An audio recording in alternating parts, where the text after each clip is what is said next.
Hello guys, welcome to another video dedicated to help you break out of any toxic patterns or behaviors in your personal or relationship life. In this video, we're going to be talking about the dismissive avoidant attachment style, which are commonly named as emotional unavailable partners.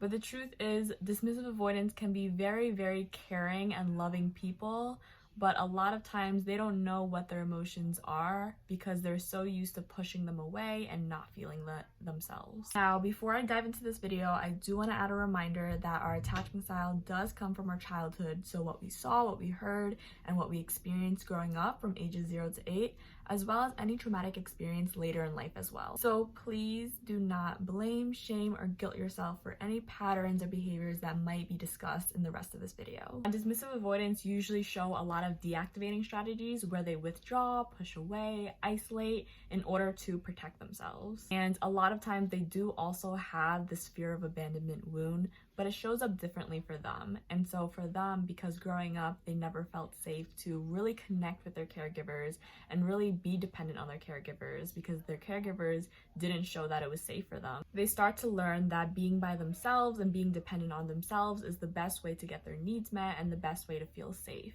And so usually you'll see them very protective of their work, their time, and their space because they value autonomy and independence a lot. And how this can show up in their relationships is that once they get too close to their partner or once they get too close to anyone, the fear of abandonment starts coming up. So they would rather be alone and push away because that is more safe for them than getting close and getting hurt from their partner. I do want to note that we all have a percentage of each of the other attachment styles, so we can also be a little bit secure, anxious, dismissive, whatever it is, right?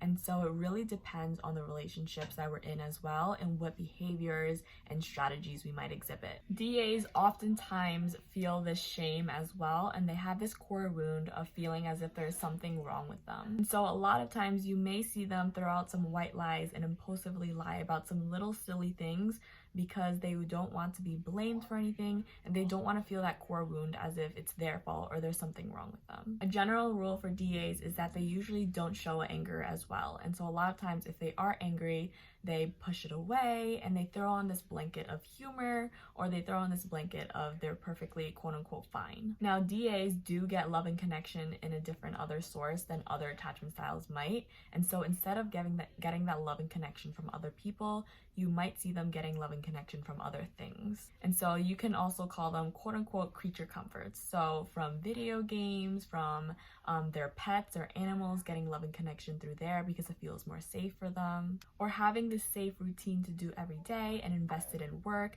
helps them feel safe and secure. DAs can also be extremely sensitive to criticism because it goes back to the core wound of not wanting to feel as if there's something wrong with them. And I just wanted to add in this reminder that a lot of these behaviors and patterns that I just discussed is coming from a place of innocence and wanting to protect your fears, wounds, or any other hurt that you're dealing with inside relationships, right? And so it definitely doesn't justify these behaviors, but understanding them can be so important in being able to heal and thrive and move away from these patterns. So please don't blame, shame, or guilt yourself for exhibiting any of these behaviors, but instead come from a place of accountability and let yourself know that, these are behaviors that stemmed up and came up because I was trying to protect myself and I didn't know any better, but I'm now taking those steps to heal and, really overcome these obstacles that I'm facing. Now let's talk about general characteristics of the dismissive avoidant. And I want to highlight that general part. So if you're not exhibiting all of these behaviors, that's perfectly fine because we all have different experiences as well. Now DAs tend to be extremely intellectual and they're very analytical and detail orientated. You can usually see them as being lifelong learners as well because they love to learn about other things around them. They're pretty knowledgeable people and they can appear to be rational and stable in a lot of their relationships.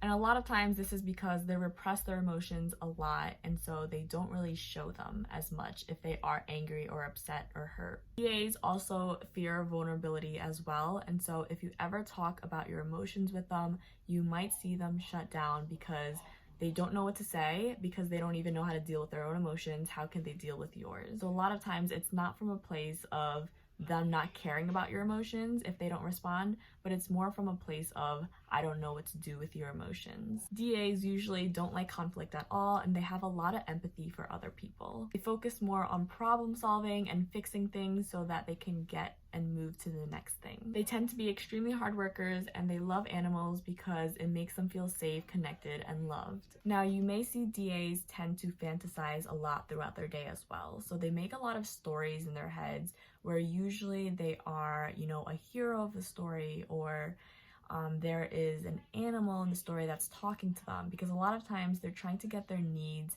of love and connection met through their fantasies, and it's a way for them to feel safe and disconnect to the world and instead be in their own world. That is the end of the general characteristics of the dismissive avoidant in their personal life and in their relationship life. If you resonated with any of these common behaviors and patterns, feel free to comment and share, because we're all trying to grow together, and it's good to know that you're not alone. But as always, you got this.